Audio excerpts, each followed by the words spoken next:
Chers lecteurs, dans ce paysage féerique, nous faisons une petite introduction à la Moselle luxembourgeoise. Vous avez derrière vous la Moselle, cette rivière viticole magnifique qui joint trois pays, le Grand-Duché de Luxembourg, la France et l'Allemagne. Nous nous trouvons ici sur le côté luxembourgeois, près de Wellenstein, nous sommes dans les coteaux, où nous allons arriver à Wellenstein, et c'est l'occasion de dire quelques mots sur les vins luxembourgeois et leur évolution.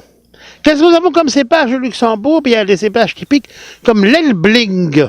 L'Elbling est un cépage qui devient maintenant un cépage oublié, moins utilisé par les viticulteurs luxembourgeois qui sont à peu près 80. Alors nous avons le Rivaner, le Sylvaner, plutôt moins utilisé aussi, et la viticulture luxembourgeoise tente aujourd'hui à pousser les cépages nobles que sont le Riesling, le Pinot Blanc, le Pinot Gris, le Gewürztraminer, et pour quelques vignerons luxembourgeois, le Pinot Noir. Il faut savoir que le Luxembourg, eh bien, présente des similitudes, n'est-ce pas, avec la vigne que nous trouvons en Alsace. D'abord, similitudes pour certains cépages qui sont utilisés, comme le Sylvaner, comme le Riesling, comme le Gewürztraminer, mais aussi dans l'état d'esprit, la parcellisation, et lorsqu'on est sur certains terroirs, eh bien, sur des grands premiers crus, comme le Martum on Cave, par exemple, eh bien, on a des terroirs spécifiques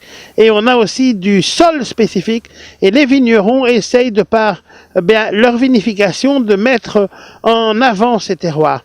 Et aujourd'hui, nous sommes ici du côté de Wellenstein, très beau terroir du Grand-Duché de Luxembourg, et nous avons la possibilité de voir derrière nous la Moselle, ce grand fleuve, puisque nous avons aussi bien des vignobles en France qu'au Grand-Duché de Luxembourg, qu'en Allemagne, mais nous sommes plutôt attachés bien évidemment au vignoble luxembourgeois. Un vignoble luxembourgeois qui depuis une vingtaine d'années va beaucoup de l'avant avec ses créments d'une part, qui deviennent marque nationale. Il faut en fait que tous les vins aient au Luxembourg là, ils soient estampillés marque nationale pour pouvoir être commercialisés, avec aussi évidemment les vins tranquilles et un peu de pinot noir en vin rouge.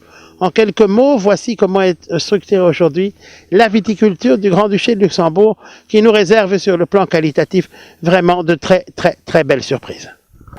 Grâce à notre ami Ben Mimer, qui est le représentant belge des domaines Vins Moselle, nous avons l'occasion maintenant de pénétrer dans une de leurs implantations, les caves coopératives de Wellenstein sur la Moselle.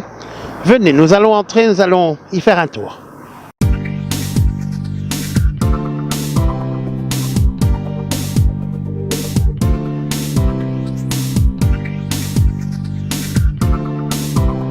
Vous avez ici derrière nous une superbe carte de la Moselle viticole qui commence au nord vers Wasserbillig et qui sur environ 35 km se décline vers le sud pour arriver à Schengen.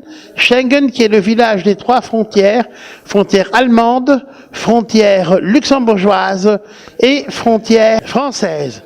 Et donc nous avons maintenant l'occasion, ici un peu plus au nord, voyez, nous sommes un peu plus au nord à Wellenstein. À Wellenstein, donc dans les caves Vins Moselle, et on va faire la visite avec nos amis de Vins Moselle.